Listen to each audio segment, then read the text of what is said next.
Hello guys, আপনারা অনেকে আছেন যারা ক্যাপকাট থেকে ভিডিও এডিট করেন। তো মূল কথা হচ্ছিল, আপনাদের ক্যাপকাটে ভিডিও এডিট করলে আপনাদের যে লোগোটা থাকে, ভিডিওর উপরে যে লোগোগুলো থাকে, এই লোগোর কারণে আপনাদের স্লাইড দিয়ে কপিরাইট ধরে। এটা আপনারা অনেকে মনে করেন, এটা আসলে হয় না। তাও এটা মিশানোর জন্য আজকে আপনাদের কাছে একটি দারুণ অ্যাপ নিয়ে এসেছি। তো এই জন্য আমরা আপনাদেরকে এটা প্রমাণ সহকারে দেখাচ্ছি। তো এই জন্য আমরা চলে যাব ক্যাপকাটে। আমরা ক্যাপকাট অ্যাপসটি ওপেন করে নিব। এখন আমরা এখানে নিউ প্রজেক্টে ক্লিক করে আমরা নিউ প্রজেক্টে ক্লিক করে দিব। ক্লিক করে দিয়ে এখান থেকে আমরা একটা নতুন ভিডিও তৈরি করে নিব। তো আমরা নিউ প্রজেক্টে ক্লিক করলাম। এখানে পারমিশন চাইবে, পারমিশন অ্যালাউ করে দিলাম। এখানে ধরেন ফার্স্ট এই ভিডিওটাই বেছে নিলাম। এখন এটা আমরা বেছে নিব। তারপরে আমরা সোজাসুজি এক্সপোর্ট করে দেব।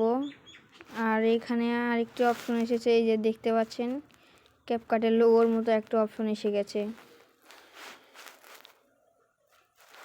আপনারা চাইলে এই লোগোটা সরাতে পারবেন। কিভাবে আমি বলতেছি, দাঁড়ান। এখানে যে 3 ইউসে এখানে চাপ দিলে আপনাদের এই লোগোটাই সরে যাবে, বুঝছেন। এখন যদি আপনারা এখান থেকে এক্সপোর্ট করেন, এখানে চাপ দিয়ে এক্সপোর্ট করলে অ্যাড আসবে। তো এই অ্যাডটা দেখার পরে এক্সপোর্ট হয়ে যাবে, তখন আপনাদের আর কোনো লোগো আসবে না। তো আমি এখানে এক্সপোর্ট করব না, কারণ এটা 3টা করে চান্স আছে আমার, লিমিটেড। তো আমি চান্স শেষ করতে চাই না, এর ফলে আপনাদের আর লোগোটি আসবে না। আর তাও যদি আপনাদের ওই অপশনটা যদি না থাকে, তাহলে আপনাদেরকে আরেকটি অ্যাপসের কথা বলতেছি। এই যে অ্যাপসটি, আপনারা এই অ্যাপসের ভিতরে যাবেন। অ্যাপসের ভিতরে গিয়ে এই অ্যাপসটির লিঙ্ক আমি কমেন্ট বক্সে দিয়ে দিব, বা আপনারা এখান থেকে ডাউনলোড করতে পারবেন। এখানে সিলেক্ট ভিডিওতে যাব, বা যদি আপনার কোনো ইমেজের প্রবলেম হয় তাহলে ইমেজে যাবেন, যেটা ইচ্ছা। এখন গিয়ে এখানে ফাইল আসবে। এখন আপনারা এখান থেকে ফাইলে সিলেক্ট করে নেবেন। ফাইল সিলেক্ট করার